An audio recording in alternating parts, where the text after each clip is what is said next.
नमस्कार, मैं समरभूमि से रोहित शर्मा। इजराइल ने जिस तरह से वारफेयर के ज़माने में एक नया एडवांटेज लाया है, वह काफ़ी चिंतनीय है, निंदनीय है। और इसकी जवाबदेही इजराइल तो ले ही नहीं रहा है, लेकिन उसने हजारों लोगों को जिस तरह से अपंग बनाने का काम किया है, आम नागरिक के बीच में जो आतंक पैदा करने का काम किया है, वो अपने आप में एक बेहद ही खतरनाक इशारा है।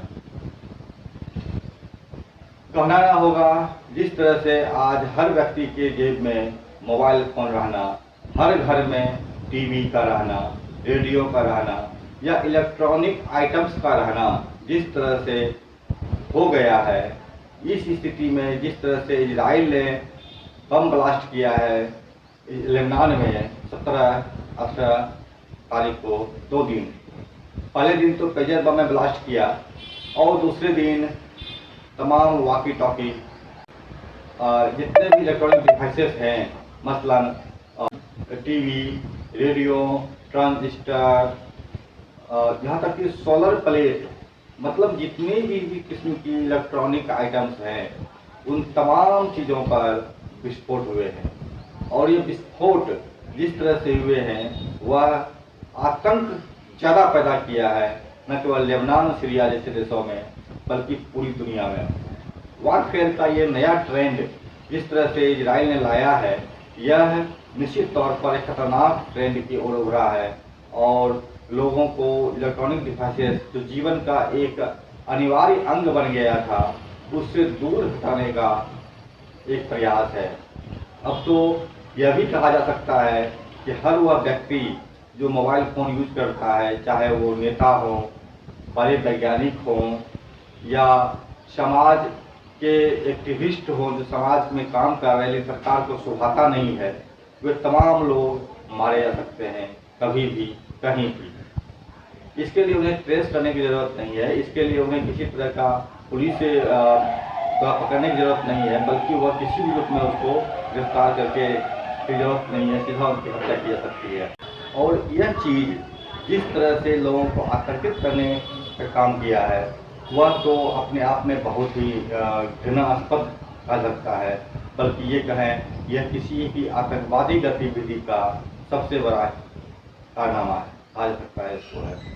भारत में भी जिस तरह से पेगासस के माध्यम से इजराइल के सॉफ्टवेयर के थ्रू यहाँ पर जिस तरह लोगों की जासूसी की जाती रही है, उनकी बातें सुनी जाती रही है, उनकी वीडियो रिकॉर्डिंग की जाती रही है, वह तो अपने आप में ही एक अजूबा था। लेकिन अब तो आपके पास रहने वाले कोई भी इलेक्ट्रॉनिक डिवाइसेस, वह सीधे सीधे आपको मौत के मुंह में ले जाने का सामान बन चुका है। ऐसे में एक और चीज़ें जो भारत में भी कही जा सकती है, भारत में भी एक जिस तरह से अमित शाह ने पिछले दिनों 2026 ईस्वी में मार्च तक माओवाद को ख़त्म करने की बात कहा है, उससे एक चीज़ और यह दिखता है कि कहीं ऐसा तो नहीं इजराइल के द्वारा ये तकनीक भारत सरकार आयात करे और माओवादियों के द्वारा यूज किए जा रहे उन तमाम डिवाइसों में उसको प्लांट करे और उसको उड़ा दें, क्योंकि ये इतना आसान, इतना कठिन भी नहीं है, क्योंकि माओवादियों भी लगातार अपने पास computer, transistor, radio, solar plate या तमाम तरह के इलेक्ट्रॉनिक डिवाइसेस का इस्तेमाल करते हैं। मैं कहना चाहूँगा कि इन देशों में जिस तरह से आतंक, आप अगर ये सोच रहे हैं कि ये तमाम सरकार अगर ये सोच रही है कि इस तरह के कार्रवाई से लोगों के इलेक्ट्रॉनिक्स आइटम्स को निशाना बनाकर बम बना देने की प्रक्रिया से अगर वह किसी चीज़ को कंट्रोल कर पा रही है या किसी को कर सकती है, ये संभव भी नहीं है। बल्कि इससे एक नया विजन पैदा हो गया है आतंकवादियों के बीच में भी। अब वह इस तकनीक को वह भी आयात करेगा और इस तकनीक के माध्यम से हर वह नेता, चाहे वो प्रधानमंत्री हो, राष्ट्रपति हो या किसी भी देश के लोग हों, उनको उड़ाया जा सकता है। यह क्योंकि तकनीकें जब आगे बढ़ती है तो वह किसी एक के पास नहीं रहती, वह तमाम देशों के पास पहुंच जाती है। परमाणु बम जैसे हथियार के बारे में भी कहा जाता था कि अमेरिका ने बनाया और अमेरिका इसका ही इस्तेमाल करेगा, लेकिन सने सने ये देश जिस तरह से आगे बढ़ता चला गया, वक्त बढ़ता गया, आज बहुत सारे देशों के पास परमाणु बम हैं। दुनिया में सबसे ज़्यादा परमाणु बम रशिया के पास है। इलेक्ट्रॉनिक आइटम्स के माध्यम से जिस तरह से ब्लास्ट किया गया है, निश्चित तौर पर एक आ सकता है कि तकनीकी व्यापारियों के पास अवेयरनेस पे पहुँचेगा और इससे वह लोग निशाने में आएंगे जो इसको याद किया है या सरकार चला रहे हैं, या फिर वो साहित्यिक हो, साहित्य लोग के लोग हो, या किसी भी तरह के विरोधियों के निशाने पर हो। मतलब हर विरोधी मौत के साथ जी रहा है इस दौर में। अगर इजराइल ने इनको ईजाद किया है तो इसका यह भी एक साफ संदेश है कि हर वह व्यक्ति, चाहे वो किसी भी स्थिति में हो, अगर उसके विरोधी हैं तो वो मारे सकते हैं। मतलब आप अगर जिंदा हैं तो सिर्फ इसलिए कि आपका कोई विरोधी नहीं है। आपका विरोधी जिस दिन पैदा हो जाएगा आप मारे जाएंगे, और बेहद ही आसानी से मारे जाएंगे, अपने ही डिवाइसेस से मारे जाएंगे, अपने ही टेक्नोलॉजी को मारे जाएंगे जिस टेक्नोलॉजी को आप आयात करते हैं।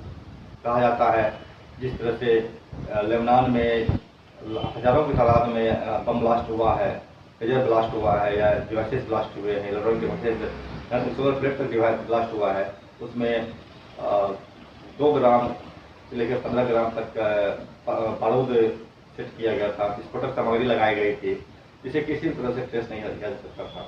लेकिन जिस तरह से इसको ब्लास्ट बम बना दिया गया है, और यह भी डर लग रहा लोगों को, क्या मेरे पास में रखा हुआ मोबाइल, टेलीफोन या कंप्यूटर, प्रिंटर्स, लैपटॉप या जो भी चीज़ हमारे पास में इलेक्ट्रॉनिक डिवाइसेस हैं, क्या वो भी बम है?